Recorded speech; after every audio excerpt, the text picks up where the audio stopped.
Mega love shoutout po sa inyong lahat mga kababayan, Luzon, Visayas, and Republic of Mindanao, Province of Netherlands, Nidigong, ang Davao City. Naku po, eto po mga kababayan, yung ating unang pag-uusapan sa mga oras at sa araw na ito, mga kababayan. So ngayon po, mga kababayan, may pumasok po na balita na kung saan si Robin Padilla ay pasok daw sa Army Reservist. Nako po, Philippine Army Reservist. Mga kababayan, ganito po yan, ang ating reaction dito.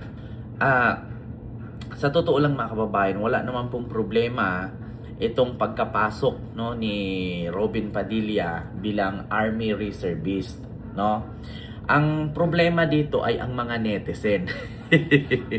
Mga kababayan, Walang problema kung mapasok si Robin kasi actually isa naman siyang senador. Actually, isa nga siya sa sinasabing matapang daw di umano. Yun nga lang, DDS, di ba? So ngayon mga kababayan, tignan natin yung komento ng tao patungkol dito sa pagkapasok nga ni Robin, mga kababayan, sa bilang Army Reservist, Ito, tignan natin ha, mga kababayan, kung ano ang reaksyon ng taong bayan. Dito po po ito sa People's Tonight, People's Tonight Facebook page, So, alamin natin mga kababayan kung anong reaksyon. Ito po, basahin po muna natin ha. El Ticol, ayan, Padilla, Senator Robin pasok na sa PH Army Reservist Force. Ayan.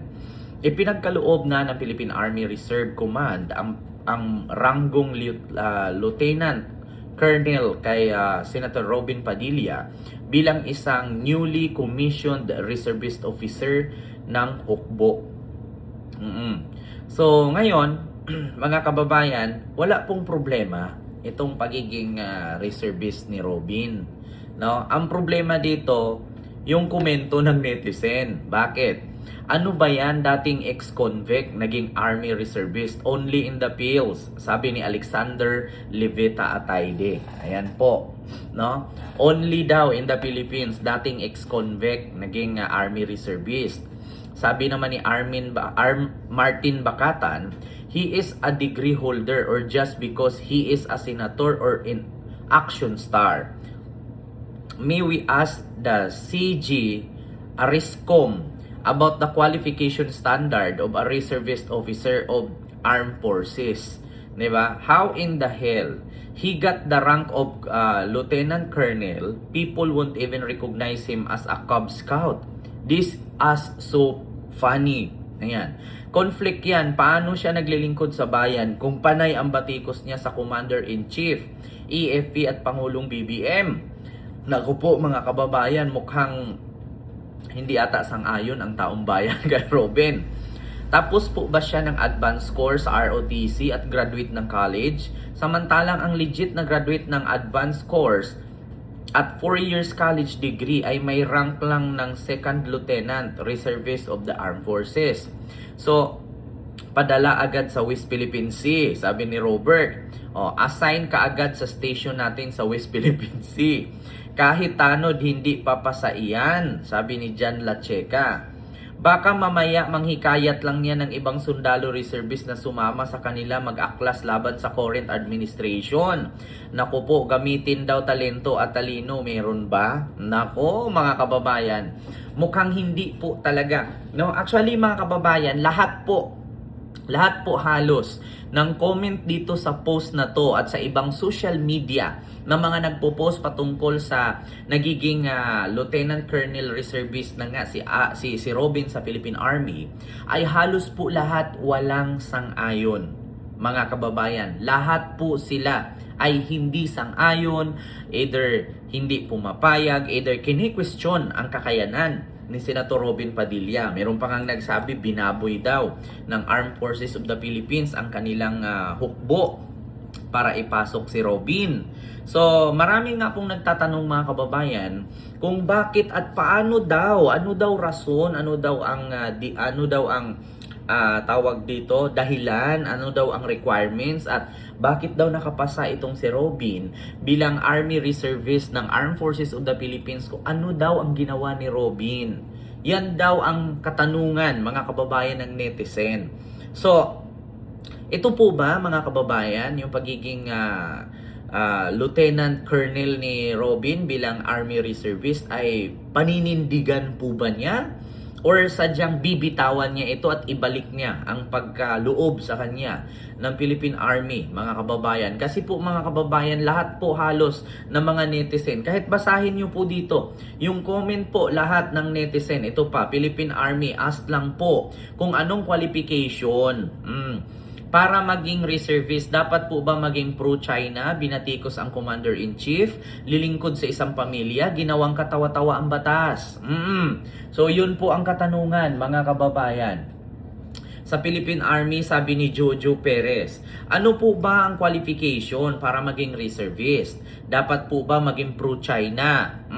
Dapat po bang batikusin ang Commander-in-Chief na si PBBM? Maglilingkod sa isang pamilya sa mga Duterte at ginawang katawa-tawa ang batas kasi wala pong batas na naigawa?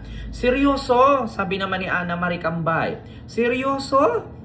Bakit? He will protect the Philippines against the aggressors like China. His loyalty is with a certain family, not the country. BTW.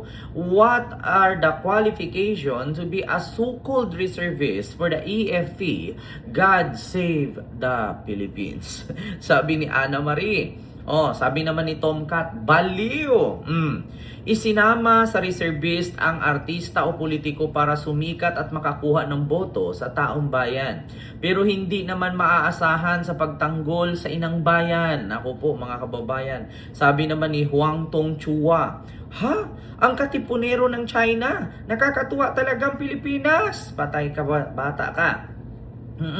Naku, bumababa na talaga ang standard ng Armed Forces of the Philippines. Naku, mga kababayan, mukhang nasisira yata ang Armed Forces of the Philippines dito.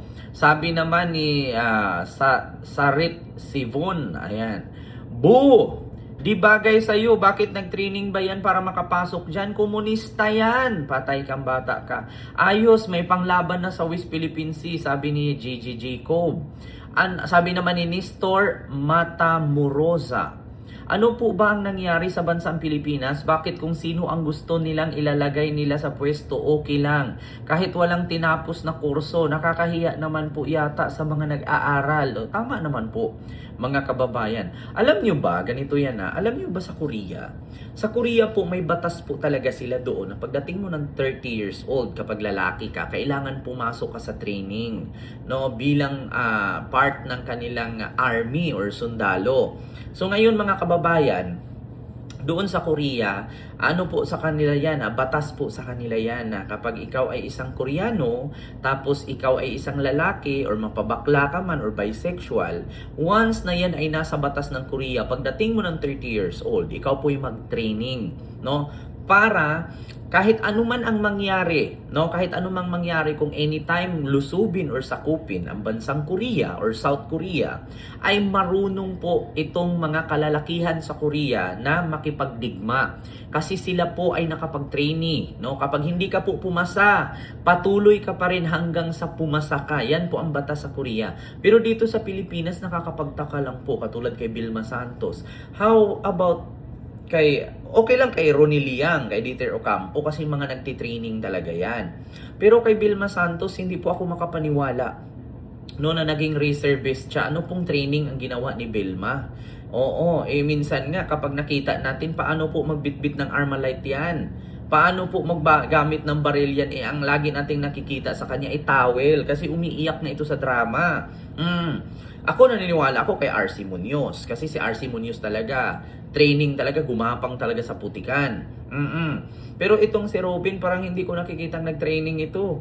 O hindi ba porket senador siya, ay gano'n na lang. Ganito po ba talaga sa Pilipinas, mga kababayan? Nagtatanong lang po ako.